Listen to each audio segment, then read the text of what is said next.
We're back. I'm Dan Romanoff. With me, my partner, as always, Dwayne Wade.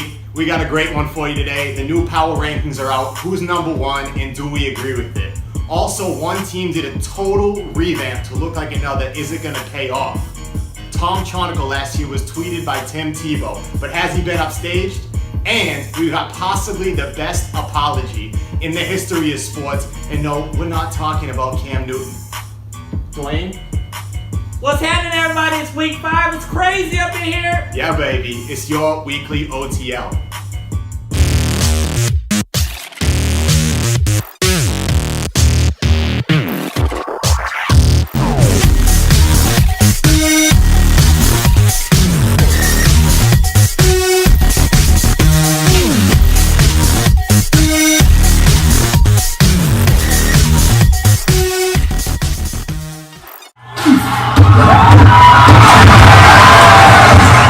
Welcome in. We're kicking off the fantasy football talk right away. The week 5 power rankings have been released and they are as follows. Toys R Us is in the 1 spot, Reedhead in the 2, Sabu shaking that ass in the 3, Hanging with Hernandez 4th, Spider Y 10-inch Banana 5th, and Muff Cabbage to round out the top 6. Dwayne, do you have a problem with the top 6 teams? Man, all I got to say is, number 1 for me, I think is Siwoo shaking that ass. He's putting up points, though. Worst team in the league, probably lead for 3.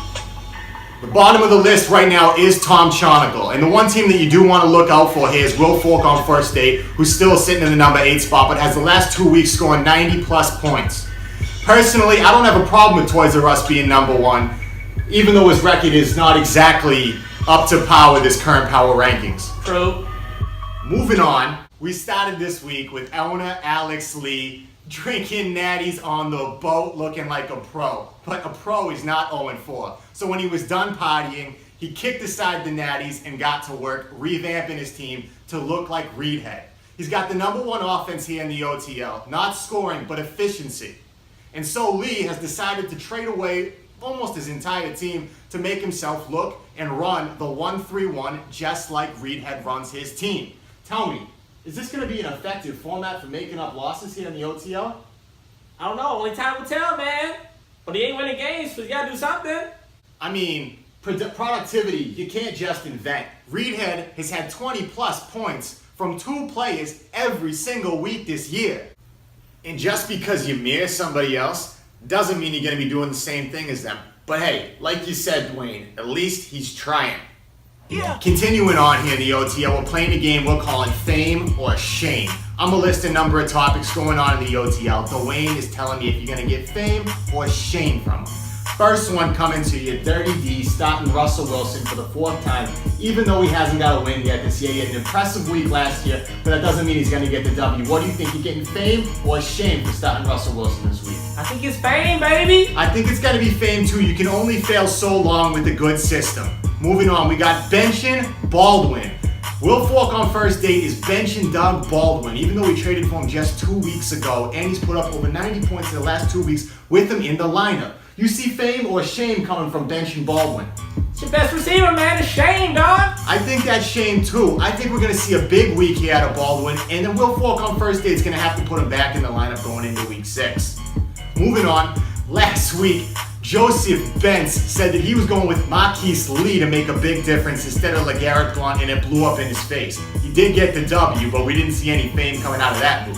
This week, LeGarrette Blount is back in the lineup over Isaiah Crowell pretty much exclusively just to tell Matt Berry to go up. So, what do you see on that front there? Fame or shame coming from starting Blount over Crowell? I mean, it's a tough call, but I like shame, man. Yeah, I think we disagree there. I see a lot of fame coming from telling Matthew Berry to go stick it where the sun don't shine. Now, Tyrell Williams is on his 4th team in 5 weeks here in the OTL. You see fame or shame coming from moving around so much? Definitely shame, dog. Oh, that is shame. If you had any productivity, you'd be staying with one team week after week after week, not moving around like a nomad. Finally, we got Tiger Woods tweeting the OTL for owner Joseph Bentz. Take a look. Dwayne, do you see fame or shame coming from tweets from the GOAT toward Joseph Bentz here in the OTL? Man, Tiger Woods the shit, dog. It's fame. I don't think we need to say any more than that.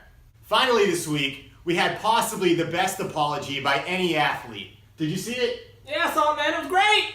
Marcus Peters, the safety for the Chiefs, went ahead and personally apologized to owner Nick Mason for his play on Sunday. The Chiefs had the second lowest total points this year, and even though Will Fork on first date put up over 90 points, he could not get the W. Let's listen in.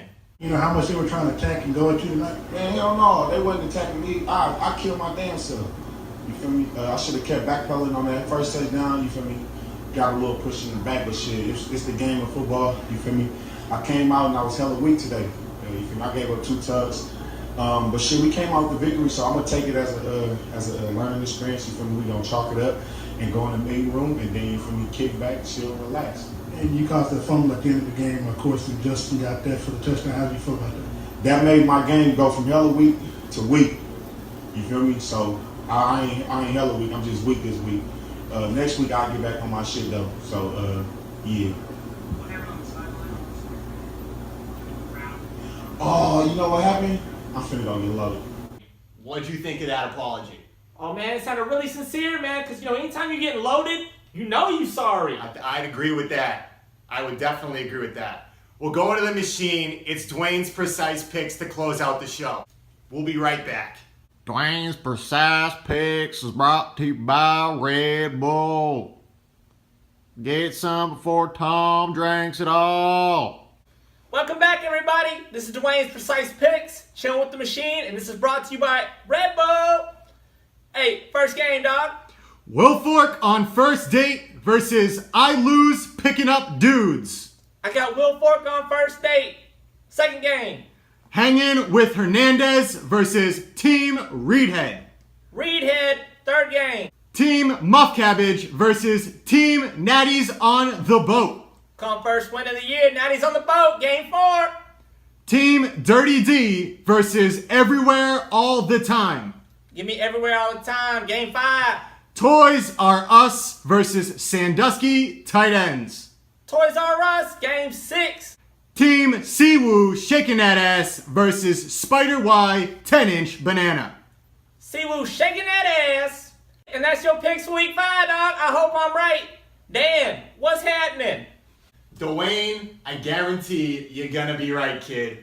Hey, everybody back home, thanks for tuning in. For me, Dan Romanoff, Dwayne Wade, and the machine, we're saying have a good week. We'll see you next time on your OTL. Hey, what's the first game, dog?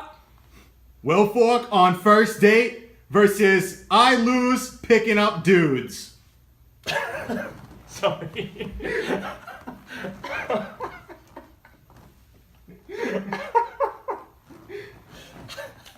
I lose picking up, dude. What the fuck?